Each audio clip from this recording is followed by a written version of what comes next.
दालें जो कि हमारी रोज़मर्रा ज़िंदगी की एक अहम ज़रूरत है। हर पाकिस्तानी तकरीबन 7 किलोग्राम औसतन जो है वो दालें इस्तेमाल करता है। अगर हम दालों को अपनी डाइट में ऐड करते हैं तो हमारी इम्यूनिटी बूस्ट होती है। फैटी लिवर में स्किन इतनी ज़्यादा ड्राई हो जाती है, उसमें हम विटामिन ई के सप्लीमेंट्स रेफर करते हैं, तो क्यों ना हम उसमें पल्सेस को रेफर करें, क्योंकि इसमें विटामिन ई का माशाल्लाह से बड़ा अच्छा कंटेंट होता है। जो मूंग की दाल है उसमें अल्हम्दुलिल्लाह हम खुद कफील हैं। चने की जो दाल है इसमें 2 तरह के चने हैं, एक सफ़ेद चने हैं और एक जो है ब्लैक चने हैं या देसी चने हैं। 7 लाख टन जो है हमारी ज़रूरत है, तो हम 3 से 3.5 लाख टन जो है चना प्रोड्यूस कर रहे हैं। हमारी पल्सेस में अल्लाह ताला ने ये सलाहियत पैदा की है, ख़ास तौर पर मूंग बीन और चने में। अगर इसको शैम्पू में इस्तेमाल करते हैं या इसका ऑयल बनाते हैं तो ये बालों की ग्रोथ भी होती है और फिर ये है कि वो सर में जो खुश्की वगैरह वो भी ख़त्म हो जाती है। 100 अरब की दालें हम बाहर से अरबों रुपए का ज़रे मुबादला दे के मंगवा रहे हैं और अपने किसान के लिए कोई सहूलत पैदा नहीं कर रहे। नाजरीन, कितना हैरान कुन है कि इंतहाई ज़री मुल्क पाकिस्तान पिछले 77 सालों से दालों की पैदावार में अपने आप को खुद कफील नहीं कर पाया। दालें जो कि हमारी रोज़मर्रा ज़िंदगी की एक अहम ज़रूरत है। हर पाकिस्तानी तकरीबन 7 किलोग्राम औसतन जो है वो दालें इस्तेमाल करता है। इस तरह हमें 150 करोड़ किलोग्राम दालों की ज़रूरत होती है और इस ज़रूरत का तकरीबन पाकिस्तान सिर्फ 30-35% ही खुद ग्रो कर पा रहा है और बाकी तकरीबन 60 से 70% जो है हम दूसरे ममालिक जैसे ऑस्ट्रेलिया, कनाडा, तुर्की और इथियोपिया जैसे ममालिक से हम दालें इंपोर्ट करते हैं। दालों की इंपोर्ट की बात करें तो पाकिस्तान दुनिया में सबसे ज़्यादा दालें इंपोर्ट करने वाले ममालिक में 2nd नंबर पर है और इसके ऊपर तक हमारा 100 अरब रुपए का ज़र मुबादला खर्च हो जाता है। आज के प्रोग्राम किसान का पाकिस्तान में हम इस बात का जायज़ा लेंगे कि हमारे किसान किस तरह नई वैरायटीज़ को अडॉप्ट करके इंटरक्रॉप में जाके अपने आप को दालों की पैदावार में खुद कफील कर सकते हैं। आज इस टॉपिक के बात करने के लिए मौजूद हैं Ayub agriculture research institute Faisalabad में। तो आइए चलते हैं।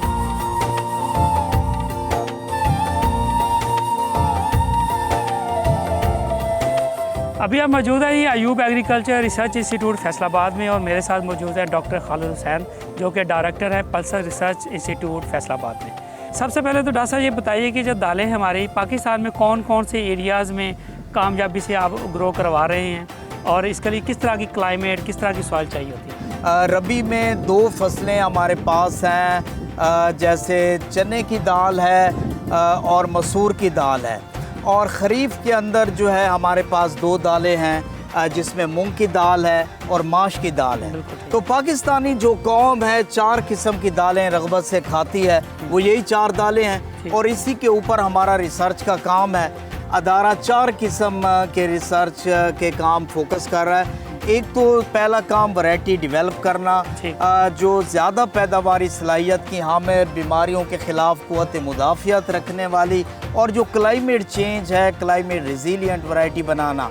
उसके साथ साथ टेक्नोलॉजी बनाना कि हम इस पैदावार जो वैरायटी को इस्तेमाल करके किस तरह ज़मींदार के पास पर एकड़ यील्ड बढ़ा सकते हैं। और तीसरा जो है हम सीड प्रोड्यूस करना, जो ज़्यादा पैदावारी सलाहियत की हामिल इकसाम है उसका सर्टिफाइड सीड जो है वो प्रोड्यूस करना, जो है प्री बेसिक सीड प्रोड्यूस करना ज़िम्मेदार इसका जो है रिसर्च के अदारे का काम है। जो मूंग की दाल है उसमें अल्हम्दुलिल्लाह हम खुद कफील हैं। चने की जो दाल है इसमें 2 तरह के चने हैं, एक सफ़ेद चने हैं और एक जो है ब्लैक चने हैं या देसी चने हैं। तो देसी चने में हम खुद कफील हैं। जो वाइट चने हैं तो वो हम ऑस्ट्रेलिया से, कनाडा से, जो है तुर्की से, ईरान से, इन इलाकों से जो है इंपोर्ट कर रहे हैं। तो बाज़ औक़ात जब बारिशें नहीं होती तो हमारी देसी चने की पैदावार भी कम होती है। चूँकि हम 7 लाख टन जो है हमारी ज़रूरत है, तो हम 3 से 3.5 लाख टन जो है चना प्रोड्यूस कर रहे हैं। बाकी 3 लाख टन हमें इंपोर्ट करना पड़ता है। मूंग जो है हमारी ज़रूरत 1,80,000 टन की है, तो वो हम तकरीबन जो है 1,60,000 1,80,000 टन प्रोड्यूस करते हैं। तो इसी तरह जो मसूर है, मसूर में हमारा एरिया कम है। इसके जो ट्रेडिशनल एरिया जो हैं वो पोठवार का इलाका था, तो अभी वहाँ पे चूँकि नए सिस्टम आए हैं तो वहाँ पे कुछ मूंगफली और कुछ एरिया जो है हमारा इतना नहीं है कि हम अपनी जो 1 से 1.5 लाख टन हमारी ज़रूरत है उसकी ज़रूरत को हम पूरा कर लें, तो वो हमें इंपोर्ट करना पड़ रहा है बाहर से। तो इसी तरह जो माश है माश में तकरीबन 95-96% जो है वो माश हम बाहर से जो है इंपोर्ट करते हैं। तो अगर गवर्नमेंट जो है हमारा साथ दे, जो है पल्सेस लविंग जो है पॉलिसियाँ लेके आए, इसमें गवर्नमेंट जो है इसकी मार्केटिंग सिस्टम को बेहतर करे। तो इसी तरह हम चाहते हैं जो का एक्सपोर्ट ड्यूटी गवर्नमेंट ने पल्सेस के ऊपर 30% लगाई हुई है उसको कम कर दे, फर्टिलाइज़र पे सब्सिडी या दूसरी जो गंदम के लिए गवर्नमेंट की बहुत ज़्यादा एक्स्ट्रा ऑर्डिनरी एफर्ट है, इक्वल प्ले ग्राउंड दे, स्टोरेज की फैसिलिटीज़ ज़मींदारों को बना के दे, मार्केटिंग सिस्टम बेहतर करे, कुछ जो है लोन के क्रेडिट की फैसिलिटीज़ दे ताकि ज़मींदार जो है उसको रोक ले, जब मार्केट में अच्छा रेट हो तब वो उसको बेचे। इस तरह उसको पैसे अच्छे मिलेंगे। कुछ ग्रेडर जो है वो ज़मींदारों को दे, इसकी वैल्यू एडिशन पे काम करने की ज़रूरत है, पल्सेस में वैल्यू चेन के ऊपर काम करने की ज़रूरत है। आने वाले टाइम में इंशाअल्लाह हमारी एग्रीकल्चर तरक्की करेगी।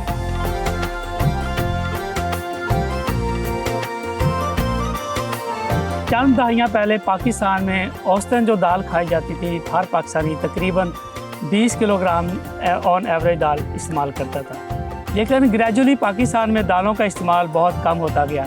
ये बहुत ही हेल्दी फूड है।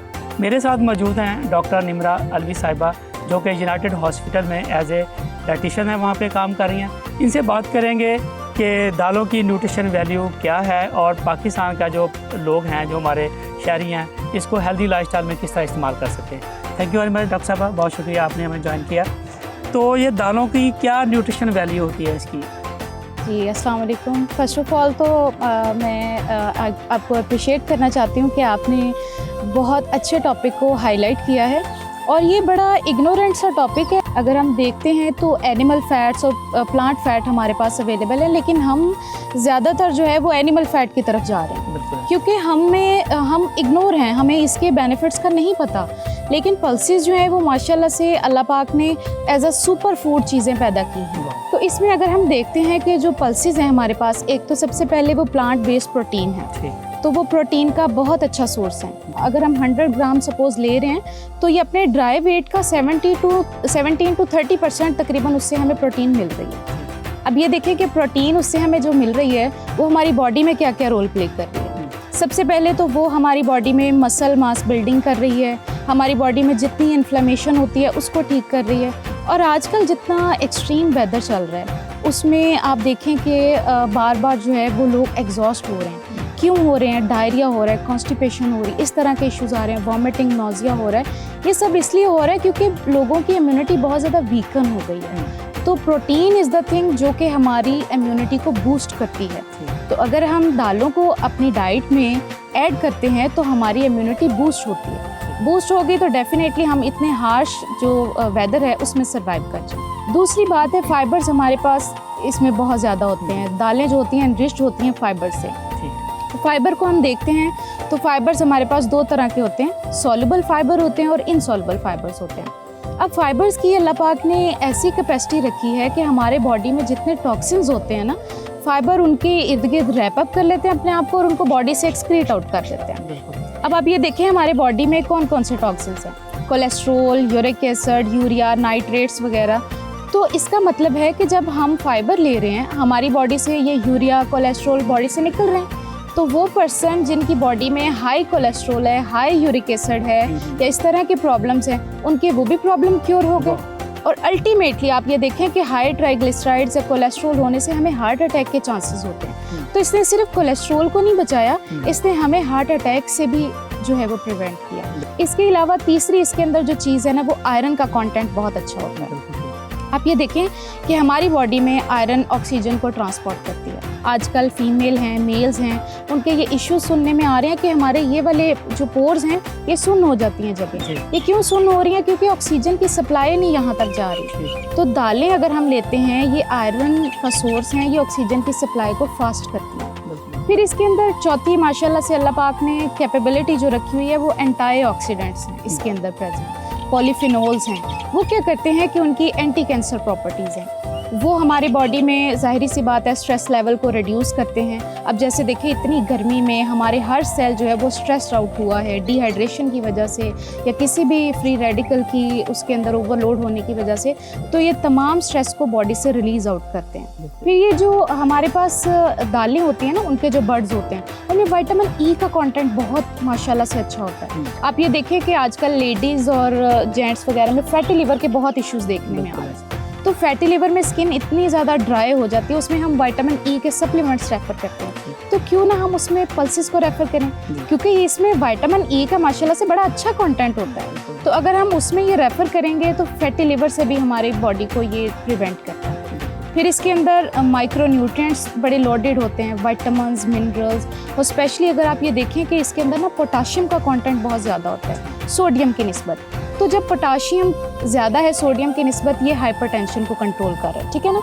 तो हाइपरटेंशन, अब आप ये देखें हमने कितने इसके प्रॉब्लम्स डिस्कस किए। मेरा नहीं ख्याल कि कोई भी हमारी बॉडी की ऐसी डिजीज़ है या ऐसी प्रॉब्लम है जिसमें हमारी पल्सेस जो हैं वो फेवरेबल नहीं है या वो बेनिफिशियल नहीं है, चाहे वो हार्ट डिजीज़ हो, डायबिटीज़ हो, हाइपरटेंशन हो, कोई भी किसी किस्म का मसला हो, वो उसको प्रिवेंट कर रही है। फिर इसके अंदर एक मैं और चीज़ ऐड करती जाती हूँ कि कॉम्प्लेक्स कार्बोहाइड्रेट्स बहुत ज़्यादा होते हैं।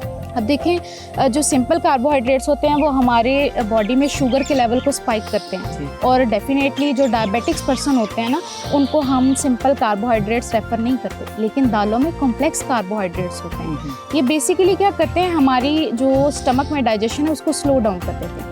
थोड़ा थोड़ा अब्जॉर्ब होगा और थोड़ा थोड़ा बॉडी को अवेलेबल होगा। जब थोड़ा थोड़ा करके ग्लूकोज मिलेगा ना, तो हमारी शुगर स्पाइक नहीं होगी, और ये डायबिटीज़ से प्रिवेंशन के लिए भी बहुत इंपॉर्टेंट चीज़ है। दालों के तो अभी हमने बेनिफिट्स डिस्कस किए हैं।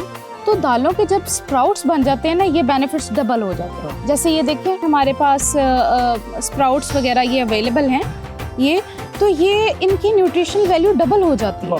जैसे हमने बात की पहले कि प्रोटीन का सोर्स है, आयरन का है, फाइबर का है, तो वो सारी चीज़ें इसके अंदर इंक्लूड हैं, लेकिन ये उसकी जो है वो डबल हो जाती है। अच्छा बताइए, बनाना कितना मुश्किल काम है ये? नहीं, बिल्कुल भी इसको बनाना मुश्किल काम नहीं है, हम इसको घर पे भी तैयार कर सकते हैं, बल्कि ये मैंने खुद भी तैयार किए हैं। अच्छा, स्प्राउट्स भी जो 3 to 4 टेबलस्पून पर डे, ये हमारी जो है वो डेली की डाइट का पार्ट है। अगर हम इसको बचा लें तो ऐड करें अपनी डाइट में, मेरा नहीं ख्याल हम किसी भी प्रॉब्लम में आ सकते हैं, हमारी बॉडी किसी भी स्ट्रेस में आ सकती है। तो 3 से 4 चम्मच आप मिक्स स्प्राउट्स के लें, उसके अंदर आप 2-3 डेट्स ऐड करें, थोड़ी सी रेजन्स ऐड करें, थोड़ा सा अगर हम हनी ऐड करते हैं तो वो बड़ा एक सेवरी सैलड हमारा बन जाता है। इवन डायबिटिक पीपल भी उसको ले सकते हैं, जैसे चाहें हम ले सकते हैं, रॉ फॉर्म में, कुकिंग फॉर्म में, बड़े इसके माशाल्लाह से तरीके हैं, लेकिन हमें इसको अपनी डाइट में लाजमी ऐड करना चाहिए ताकि हम जो है वो अपनी बॉडी को डिफरेंट स्ट्रेस आउट होने से, प्रॉब्लम से बचा सकें। बहुत शुक्रिया।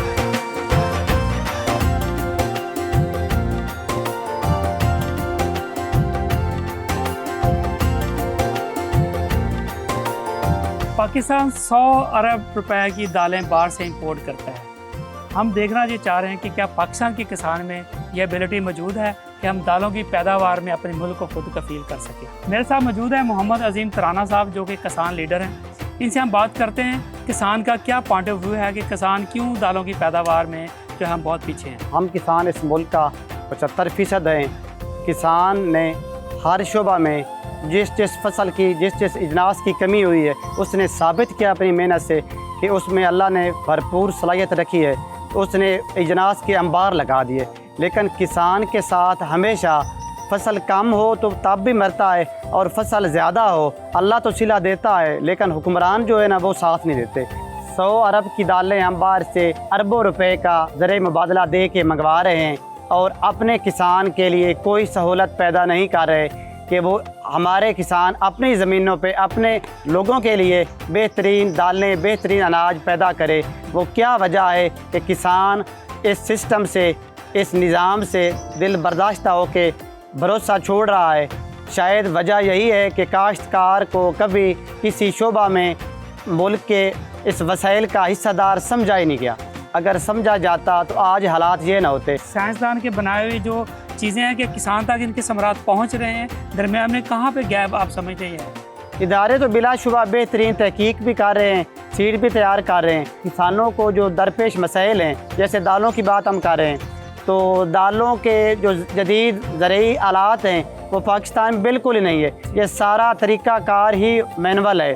तो मौसमियाती तब्दीलियों का, ज़रूरी आलात का ना होना, फंड्स का ना होना, कीमतों का मुनासिब और बार वक्त ऐलान ना होना और उन ऐलान करदा कीमतों का किसानों को ना मिलना, ये बुनियादी मसले हैं जिनकी वजह से किसान भी दिल बर्दाश्ता है। अगर मुकामी किसान को सहूलियात फराम की जाएँ तो वो बेहतरीन तरीके से अपनी रोज़ी रोटी भी पैदा कर सकेगा और मुल्क व मिल्लत के लिए भी मुआविन साबित होगा। मैं अपने काश्तकार भाइयों से भी गुजारिश करूँगा कि जिस तरह के इंफॉर्मेशन टेक्नोलॉजी के टूल्स हमारे हाथों में आ गए हैं, अब किसान भी जदीद ज़राए से, जदीद तरीक़ों से अपनी मार्केटिंग करें और जो मिडल मैन है, जो किसान का और हुकूमतों का मैं समझता हूँ और आम सारिफ का असल दुश्मन है, उसको दरमियान से निकालें। जो उसका सारा मुनाफा ले जाता है, उसको अदायगियों में मसाइल करता है, उसको लूटता है दोनों हाथों से और उसमें किसान बेबस होता है, हुकूमतें भी कुछ नहीं करती।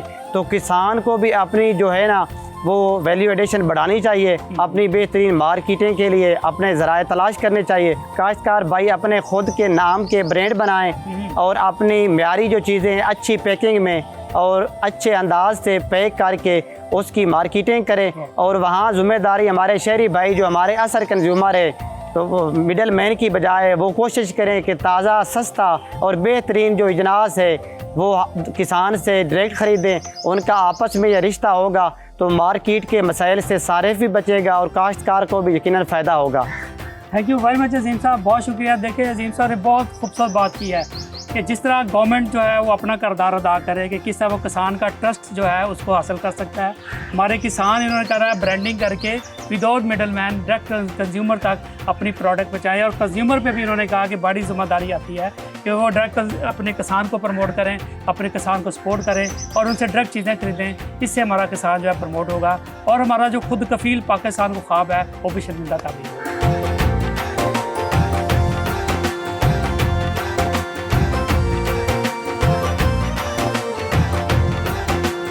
मेरे साथ आज मौजूद हैं यासिर रंधावा साहब जो पल्सेस की डिफरेंट प्रोडक्ट बनाते हैं। आज हम इनसे जानेंगे पल्सेस की कौन कौन सी ऐसी ब्यूटी प्रोडक्ट ये बना रहे हैं और इसका क्या फ़ायदा, इसको कैसे इस्तेमाल किया जाता है। ये यासिर साहब, जितनी भी प्रोडक्ट आ रही है ना हमारी कॉस्मेटिक की, उनमें दो चीज़ें हैं, एक तो हाइड्रोकोलिन और दूसरा मरकरी।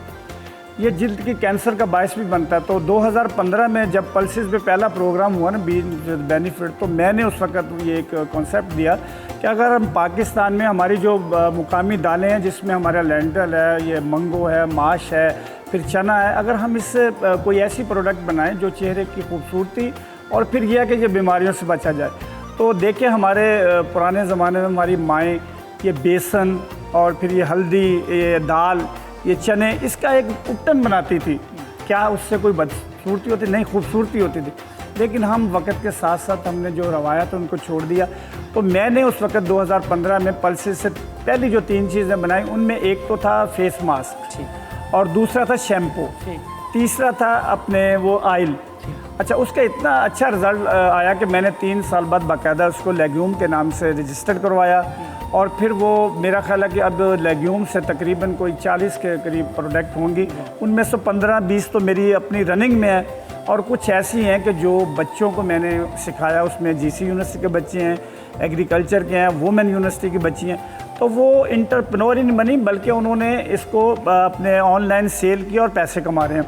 तो अगर हमारा किसान जो अपने बच्चे को 15-20 हज़ार रुपये के लिए कि मिल में भेजता है, वो सुबह 6 बजे बेचारा जाता है और रात को 10 बजे वापस घर आता है, उसको सिर्फ इतना सा समझा दिया जाए कि ये छोटी छोटी चीज़ें गाँव लेवल से शुरू करें, तो मेरा नहीं ख्याल कि 2-4-5 महीने के बाद वो अपना ब्रांड नेम बना लेगा। फिर उसके बाद उसको भूल जाएगा मुलाजमत करनी। पहले कभी होता था कि मस्जिद में 2-3 कुर्सियाँ होती थी, अब पहली लाइन जो है ना वो मस्जिद में कुर्सियों की है। उसकी वजह क्या कि हमारी गंदम में ग्लूटेन जो है ना वो 12% है। तो मैंने क्या किया, इसमें देखें ये हमारा चना है, बाजरा है, मूंग है, माश है, फिर जो सोयाबीन है, इसको मिक्स किया। ये 3.8 इसमें है ग्लूटेन। तो एक तो आपका स्टोमिक ठीक हो गया, दूसरा आप गोडे की बीमारियों से बच के। फिर उसके बाद ये कि जब कभी गलती हो जाए, यानी आप फाइंडी क्रीम में लगा लेते हैं, इंसान है करता है, तो वो एक स्पॉट आ जाता है चेहरे पे ब्लैक कलर का।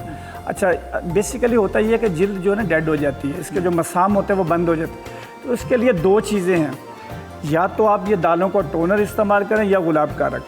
लेकिन गुलाब के अरक से ये 100% ज़्यादा पावरफुल है। ये मूंग बीन का टोनर है, आप सिंपली दिन में 1-2 दफ़ा स्प्रे करें, ये आपका जो ब्लैकनेस है वो ख़त्म हो जाएगी, फिर ये महासे इससे ख़त्म हो जाती है। और इसके बाद फिर ये आयल है, ठीक। ये मूंग बिन, ये जिनको डेंटिस्ट की प्रॉब्लम हो जाती है या बाल गिरने शुरू हो जाते हैं, हमारी पल्सेस में अल्लाह ताला ने ये सलाहियत पैदा की है, ख़ास तौर पे मूंग बिन और चने में। अगर आपको इसको शैम्पू में इस्तेमाल करते हैं या इसका आयल बनाते हैं तो ये बालों की ग्रोथ भी होती है और फिर ये है कि वो सर में जो खुश्की वगैरह वो भी ख़त्म हो जाती है। ये देखिए, ये 2015 में जब पहली दफ़ा मैंने ये कॉन्सेप्ट दिया ना कि ये मूंग बिन से शैम्पू, तो लोग उसको मजाक समझते थे। वो कहते जी दालां दे नाल किस तरह। मैंने कहा भाई आप रिसर्च करें, दुनिया में देखें, कनाडा में, अमेरिका में, ऑस्ट्रेलिया में देखें, ये शैम्पू आ रहा है। और हमारे बड़े बड़े जो मेडिकल स्टोर हैं डिपार्टमेंटल, उन पर इनकी कीमत है 1000।